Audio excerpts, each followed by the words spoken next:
What's up, YouTubes? Welcome back. We've been racing for quite a lot of money here recently. We had the 1,000 to win for the Yellow 206 at Cridersville, and the 2,000 to win last week at Cridersville for the Flathead. And this week isn't really much different. We're racing for some big money again, but not at Cridersville, thank God. We are going to go down to Columbia, Kentucky. I think that's where it is, Columbia, Kentucky. We're going to go down to J&M Motorsports. They're having the Monster Mash Bash. They're paying money in basically every class, so we're going to run a couple. Now that we got the old Flathead, and it seems like it runs pretty good, we're going to run the Flathead class. That's 200 to win, and then probably Clone Medium. Clone Medium's 500 to win. Clone Heavy is 1,000 to win, but the reason why we're going with Medium is the entry fee is less. So if I run Flathead and Medium, that is only $5 more than if I only ran Heavy. So we're going to drop down, run Medium and Flathead, because I can get two classes for basically the same price, a little more bang for my buck there, if you know what I mean. Now, the two races at Cridersville, the alot 206 race, if y'all watched that video, it was 500 to win and then another 500 if you won from the tail. I decided to go to the tail. I ended up third, came up a little short. If you watched that video, you know why. I got sent to the tail a couple of different times. One not my fault, one my fault, so that is what it is. And then I'm sure if you watched the Flathead race, you know what kind of a disaster that was, just kind of for everyone. But we had fast karts both races, especially the alot 206. I don't think the Flathead we had fast enough to win. I think I was fast enough to basically just put it in the show and maybe finish mid-pack, but still pretty quick and pretty decent. Now, I've never been to J&M at all, but I've talked to a couple different people, and they say it's pretty similar to Cridersville in like shape and size and stuff. So I think we'll have a really good baseline, but I don't think we're going to be as quick as we were at Cridersville. Like, I don't think we'll be able to run up front and battle or contend for the win like we did in the alot 206, and I don't think I'll feel like as confident as I did with the Flathead, because these guys in Kentucky are on a whole different level. You know, they're better, they're faster, they're smarter, they know their shit, they know what they're doing, where us Ohio guys maybe not so much, you know. And I'm not just talking about me, I'm kind of talking about Ohio in general. I feel like, you know, anytime I've seen anyone from around here kind of go down there, we always get our asses kicked. I don't know what it is about you, like Kentucky, Tennessee area guys, but you guys are just on a whole nother level, and you're super fast and you're really hard to beat. So even though J&M, from what I've heard, is pretty similar to Cridersville, I think it's going to be a whole hell of a lot tougher for us to make the show, basically. But we're going to go down there, give it our all. You know, Cridersville's been pretty rough the past few weeks. A lot of bad luck and bad calls and stuff going on like that. So we're going to go back down here. Every time we've gone somewhere else this year, whether it be Farm Track or Ben-Hur or Buffalo or Eldora, we've always had a lot of fun, despite, you know, maybe getting our asses kicked or running in the back or not even making the show at all. I've always had a lot of fun going to these other tracks. So, you know, the season's winding down, so we're going to end it on a fun note, you know, a high note, maybe a low note for results, but a high note on the fun meter, because I just like traveling and going to these other places. So, well, I'm not expecting a lot results-wise, and honestly, maybe, you know, the 90% chance I don't even make the show. I think it's going to be a lot of fun, and I'm excited to go and excited to get to another track, and hoping for like a stress-free, drama-free night, because the last few weeks at Cridersville have not been that at all, and I really just want like a nice, easy night where we can go out and race and have fun and, you know, hopefully move forward and see how it goes. So that's the case. We've been running for a lot of money here lately, probably like this past month, and we're going to continue that trend this week with J&M and see what we can do. Hopefully I can put her in the show, even if I'm running around in the back. Hopefully I can make the show, and I can make the show the fair way. I don't want it to just be given to me with a, you know, a weird call or anything like that. I want to race my way in and earn it. So yeah, that's that. We're getting stuff ready. We're going to take the Flathead and the Clone here, try our luck at two classes, because like I said, more bang for my buck, and we'll see you there. Okay, so apparently I was lied to, and J&M is not like Cridersville at all. So talked to some people, mostly Chase Cottle and Kyle Brummett, my buddies, watched some videos, and it's definitely not Cridersville. So I've got some changes to make, just going off of what Kyle and Chase told me. So I'm going to switch the axle in the Flathead cart here to the little gear setup. Then I've got some gear changes to make on this one, because I only have one little gear setup. So I've got to change some gearing and stuff around, get the axle swapped out, and get this thing ready, because original game plan was to go with our Cridersville stuff and call it good, but that is not the case at all. I was misled. So Got a couple of extra things here on my plate to do, but it's pretty easy to swap out axles and change gears. You know, it's just a couple bolts, so it's not that big of a deal.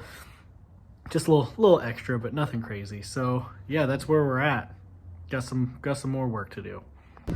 Yeah, I was definitely lied to. This place is nothing like Cartersville at all. It's like way bigger.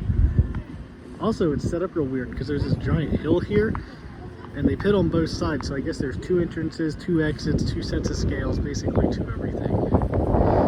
Also, that wall looks kind of scary. If you hit that, I think you're going for a ride, so that'll be fun. But track looks nice. It looks smooth. It looks wet. So we'll see. Hopefully, it's a good night. Nothing catastrophic happens. Hopefully, I don't like send it over the wall on either side. So yeah, I guess we'll see. It's also partially in a different time zone. Like, we crossed over from Eastern to Central time, and I guess it depends on what side of the track you're on and what time zone you're in. So that was fun. I guess they go by Eastern just to make it less confusing, but we got here and we thought we were like an hour early, but we were not. So it's real interesting. The whole place is just interesting as of right now. I'm not sure which side of the track we're on for time zone wise, but I think we're going to be a little off all night on that because it's a little confusing.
I'd call that a success. It went way better than I thought it would. I qualified 5th in flathead, never expected that, and 7th in heavy, which was better than I thought because I went out for qualifying in heavy and I thought it freaking sucked. It felt awful. So to be 7th, I thought was all right. I mean, it wasn't last, so you know, good there. In the flathead race, I got like the world's worst start ever, and I fell back to like 8th or 9th or something like that. And I picked up a few more spots, but towards the end of the race, the cart got loose there, and I lost a spot. I think I ended up 6th, but that wasn't too bad. I think even overall, if I hadn't gotten such a bad start and the cart hadn't got loose, I still think I probably was about a 5th place cart anyway. So I finished about where I probably should have. So I think that's good. You know, bummer losing the one spot and having that bad of a start, but like I said, the cart was probably a 5th place cart no matter what. But to me, that's a win because you guys in Kentucky and Tennessee are on a whole nother level. Even on your worst days, you're still better than me on my best days, or honestly any of us local guys. You know, it's just a whole different level, you know. So come home with a 6th and that, very, very happy. Heavy was another shocker. That cart, I just wasn't happy with it all night. And I felt like qualifying was real bad, and we went out in the feature and it just was just so bad. I was running around in 8th for a pretty long time, most of the race. The cart was just way too free and it just wasn't going anywhere, but I got lucky. I passed only one single cart under actual competition, but the rest kind of crashed themselves and spun out. So I picked up spots just due to others' mistakes and ended up finishing 5th. So I got a really solid top 5 out of that, which is shocking, and I shouldn't have because, like I said, I was easily an 8th place cart at best, but other people's misfortune, so sometimes it's better to be lucky than good, I guess. But I'm really happy with the way that went, you know, to come home with a 5th and a 6th down in, you know, in Kentucky, where generally, you know, I struggle and get my ass just absolutely handed to me because you guys are so good, was a very good night. You know, it was a nice, easy, relaxing, drama-free night, and I've needed one of those because, you know, the past few weeks at Cryersville have gone pretty terribly.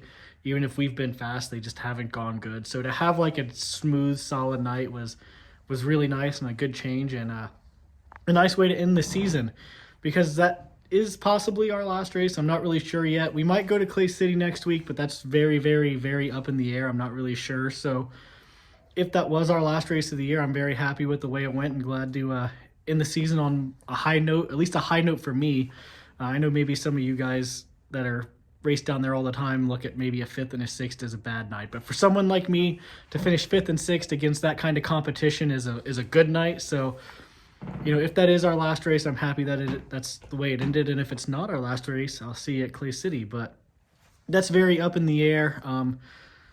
Overall, if this is our last race, I guess I don't know when the next video will be or what it'll be on. We're not doing Liberty this year, unfortunately. I'll probably go down and watch and hang out, but we're not running Liberty this year, which is really unfortunate. Mr. DBR that sponsored me last year decided he didn't want to mess with karts anymore at all. He got rid of all his karting stuff, so I don't really have the funds to swing the tires that are needed for Liberty. I know people that have like 15 sets brand new, untouched, just for Liberty, and I can't do that. I mean, I was working with 12 sets all summer, so it's unfortunate. I really like Liberty, but I'm also happy that we're ending on a high note if this was our last race. And like I said, if not, we'll see you at Clay City. But very happy with the way Saturday went, or last night, or whatever you want to call it. And, you know, very, very shocked with the results. And it was a good night. Big thanks to Kirk, obviously. Chase Cottle, he helped a ton.